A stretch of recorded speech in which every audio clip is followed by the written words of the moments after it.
So Agamemnon hears the news. He thinks, okay, I have to make a choice. So then he gets all his kings. He brings them in together. And he says, this is what I have to do. And they say, okay, we'll agree with your choice.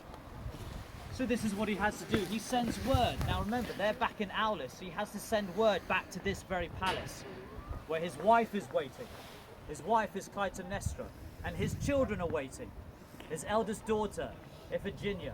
The daughter after that, Electra. His youngest son, probably just a baby at this time, Orestes. Word is sent back to this palace that Iphigenia is to get married. The only way in which the winds will pick up, the only way in which the Greeks can get to the Trojans is if his daughter gets married. So Iphigenia is basically asked to get married to Achilles, the greatest of the heroes. Now she's very excited about this.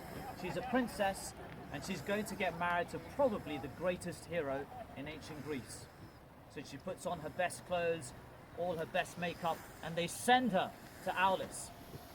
Obviously the ships can't come here to pick her up. She's got to get on the ship there. So the ship arrives, Agamemnon is there right at the very top. And there's an unusual silence about the place. Just trying to see the best way to get caught. There's an unusual silence. It's supposed to be a time of celebration. It's an amazing wedding that's going to take place. The princess of Mycenae against the prince of the Myrmidons, Achilles. And she's slowly walking up to her father. And there's an eerie silence. But she thinks, okay, well, maybe my father's a bit nervous. He's not going to see me for a while after I get married. And so she walks up to him. And she's basically in front of him. And he smiles at her. And then with that, he turns her around, he grabs her by the forehead, then he slits her throat. Okay? What he does, he just lets her die in his arms. Now this is what Calchas had told him. He said, in order for you, Agamemnon, king of the Greeks, in order for you to get to Troy and accomplish the magnificent feat of destroying the Trojans, you must give your dearest person to the gods. What you did when you went out hunting, you killed one of the deers of Artemis. In return for that, you must give your daughter. That's what Calchas told him. So Agamemnon was left with a choice. He could have ignored that. He could have thought, well, no, I'm not going to sacrifice my daughter. This expedition ends now. There would have been no Trojan War. There would have been no heroes that we know of. But he made that choice. All the Greeks looked at him. His captains looked at him. And he realized he had to make that sacrifice. So he sacrificed his daughter, Iphigenia. And that is where she died. And as soon as she died, the winds picked up. The currents were all in favor of the Greeks. And they got on their ships, they embarked, and they sailed to Troy. Word gets back here. Clytemnestra is obviously waiting for news of her daughter who she loved very much. News gets back, not of the wonderful wedding celebrations, but news of Agamemnon, her husband, the person she respected, admired, had been married to, how her husband had killed their eldest daughter. And that's what she had to wait with. Now her husband is far away fighting the Greeks. This war took place for 10 years. 10 years later, the Greeks managed to defeat the Trojans. Odysseus, King Odysseus, with the idea of the wooden horse. What's happening is that Clytemnestra is waiting. She is waiting. For 10 years she's waiting for Agamemnon to come home. Every day she's waiting for news. Have the Greeks won? Is Agamemnon coming home? And then one day she gets that news. The Greeks have won. Troy is destroyed. Agamemnon is on his way home. So she gets all the decorations, all the celebrations.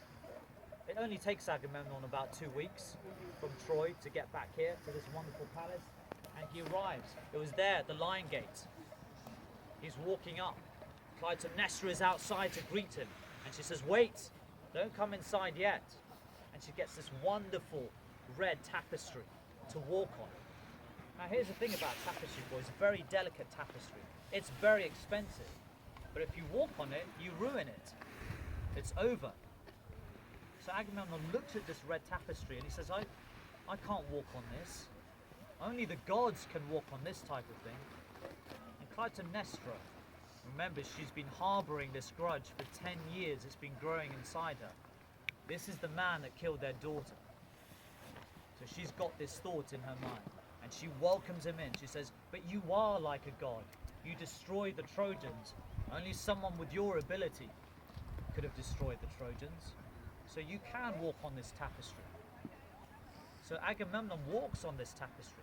But it's a tremendous, tremendous feat of arrogance. He should not have done that. He shouldn't have done that. You must always respect your qualities, but never go above and beyond that. And he's actually saying, as he's walking, he says, I'm not doing the right thing. I feel like I'm walking to my death. Clytemnestra says, no, don't be silly. Come inside. Also Agamemnon, what he's got, or who he's got right next to him, he's got his slaves. He's got a lot of slaves from Troy. He's got a Trojan princess, Cassandra. And it's an awkward moment because Clytemnestra looks across at Cassandra and she knows that Agamemnon has basically brought her back to Troy just so that he can sleep with her. There's his wife, there's a captive princess, and this is the first time husband and wife have kind of seen each other, and the first time that Clytemnestra has seen Agamemnon since he killed their daughter. And if you think she was angry before, and now she knows that there's this Trojan princess, there must be fuel, burning fuel inside her. But she holds it, she smiles, she welcomes them both in. They both come inside this great palace. And there's a wonderful throne room. The throne room was right here. She welcomes Agamemnon. There's celebrations, there's music, there's a lot of feasting, and there's the throne room. And there's a lot of food. She says, Agamemnon, before you do that, what you should do is you should have a bath. That would have been in that area there, just down there. A great bathroom. You've got to imagine, it's obviously rubble now, but it would have been paved with gold and silver and bronze. It would have been highly decorative, very, very rich. This was the Mycenaean civilization. She says, why don't you go and have a bath? And once you've had your bath and you've relaxed in your own bath after 10 years, you can have a feast. And Agamemnon thinks, wow, that's fantastic. What an amazing wife I have. She's so considerate, she's so loving. She still loves me after all this time, after everything I've done. She still loves me. Maybe I'm not worthy of her love, but I'll try and prove what I can be. So he goes into the bath. It's a nice hot bath. And then Clytemnestra walks up beside him. And then she throws a net over him. He's completely naked. And there's a net. And he's scrambling. And he's calling out her name. Clytemnestra! Clytemnestra! What are you doing? And she looks at him. There's no love in her eyes anymore. There's this cold, hard bitterness. It's almost like steel. And she looks him straight in the eye. She lifts up a dagger and she stabs him. Not in the heart, in the stomach. And then she stabs him again. And again. Repeatedly. All this anger, 10 years of anger, 10 years of hate, and she's just repeatedly stabbing him. So the great king, Agamemnon, king of kings, the destroyer of Troy, dies in the most inglorious way you can imagine. Not in battle, not with his friends. There is no glory for him. He dies in a bath. He dies killed by his wife. Clytemnestra turns, and the people, they can't believe what's happened. Their king, their famous king, has died. And they turn to look at Clytemnestra. There's an awkwardness about what is about to happen. What do they do to her? The person that murdered their king. I'll tell you that story another time. Man, you